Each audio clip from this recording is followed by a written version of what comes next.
Why do you want the other person to believe like you do? Ultimately, is it to make you feel better, or is it because you love that person and you desire the best for them?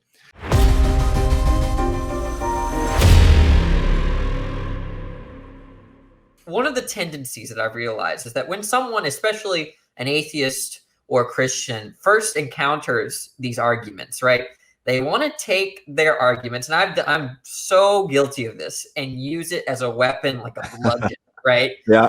We feel like we've got this power that the peons don't have, right? And we just want to hammer people with it, yeah. right? And Mhm.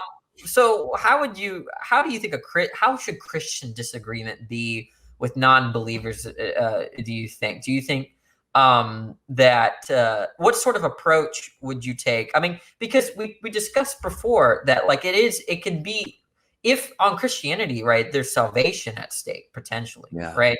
And so it's hard to ignore that in these dialogues. If you're debating about the existence of numbers, that's one thing, right? Like, I love those conversations. Those are actually very Yeah, meaningful right. conversations. But the existence of God does have an impact on society and on the self in a way where the numbers don't, right?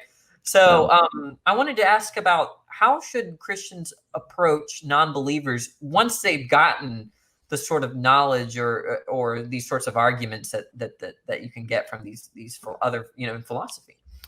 Yeah, I got to tell you, when I first started studying apologetics at Biola, and as I was learning from William Lane Craig and J.P. Moreland and these different guys, and at first I went on a journey. It was kind of a roller coaster ride. At first I'm getting all these awesome arguments.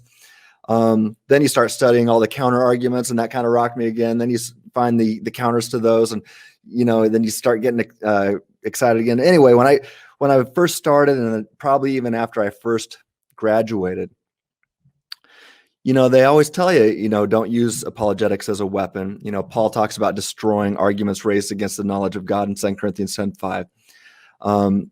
But I'll never forget one of my professors saying, but don't destroy the arguer. Destroy their arguments while you love the arguer.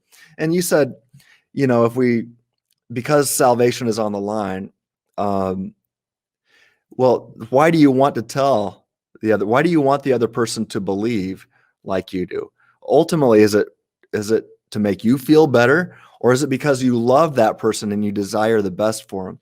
And so really, if you love that person, if you're a Christ follower and you believe that the purpose of life, the reason why we exist, is to love God and love others, everybody from your neighbors to your enemies. If you really love that person, then you will not use apologetics as a weapon.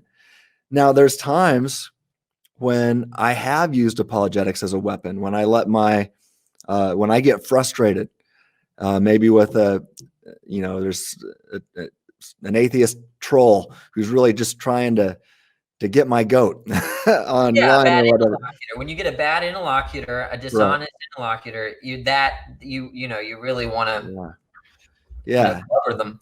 Right. Well, yeah, I would say that's my emotions that, I'm like, okay, you want to be like that? I mean, so I used to be an MMA coach, and I fought a little bit, but that martial artist past can bubble up very quickly. I'm like, oh, you want to go? Okay, let's fight.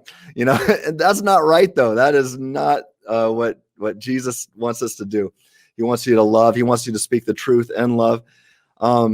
So now, look, it's not just Christians that do that. I mean, I know, some people are like, oh, you're just an apologist. Well, anytime you think a view is true, and then you offer reasons or arguments as to why you think that view is true, then you're an apologist. Apologetics is just from the Greek word apologia, which just means to provide a reason or to provide a defense for something. And so there's atheist apologists, there's Christian apologists, there's Muslim apologists. As soon as you start saying, no, my view is true because of X, Y, and Z, now you're an apologist, or at least that's how I see it.